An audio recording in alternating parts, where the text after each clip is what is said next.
Hey, Tori here with ToriToth.com, the place to be to create a home buyers will find irresistible.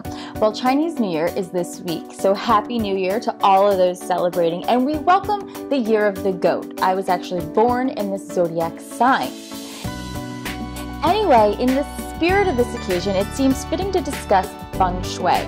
It's a Chinese tradition that explains how to decorate a space to promote the best energy in the home. This is something that could help sell your home on the market, especially if you're targeting a heavily populated Chinese community.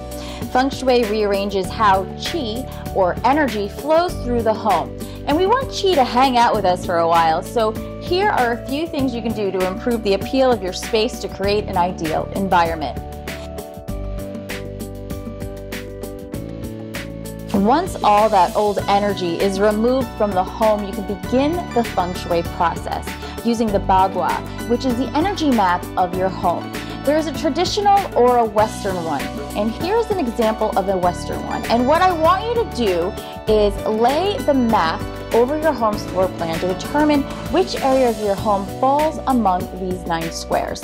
Now, I will warn you, there is some research and assessment you need to complete, but this map will help you choose what colors, furniture, and accessories to use in a room. I will add some links below to help you define your energy map.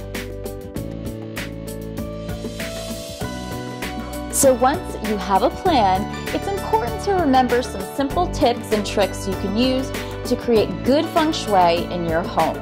Since furniture arrangement is an important part of the process, remember the head of the bed should go on the farthest wall away from the door, but not across from it, because feet pointing out the door is considered the coffin position. It's how the dead are usually removed, so avoid that arrangement if at all possible. Make sure not to have furniture bags facing the entrance of the home or room. The sofa should ideally be up against the wall, opposing the entryway, something like this, so you can see the door. Now, if you have a floating sofa, try and anchor it with a console table or large accessories, and this way you'll feel a little bit more secure sitting there. And place a mirror on the opposite wall of the couch so you can see everything that's going on behind you. And speaking of mirrors, there are great accessory to use to enhance light and energize the space. Just make sure the view through the mirror is appealing.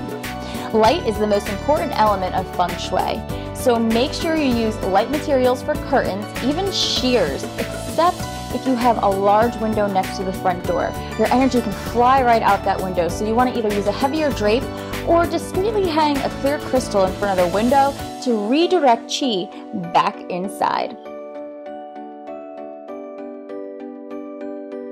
Water in the right places of the bagua will not only soothe but energize a space, so consider strategically placing a water fountain or a fish tank in the area.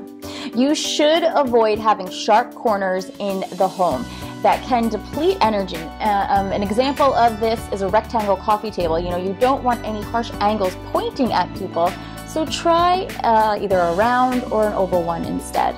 Now, everything in the home doesn't have to be round. In fact, you should use a mix of shapes, textures, metals, and natural elements in each room to create a balanced feel. There are a lot of rules and what-ifs in Feng Shui, so it's impossible to cover them all here. But I want this video to inspire you to be creative, productive, and take action to have a happy and healthy home. If you have any questions about Feng Shui, please feel free to post them below. And of course, for more home staging tips to get you one step closer to the closing table, be sure to check out our website at www.toritoth.com. Until next time, happy selling and Happy New Year!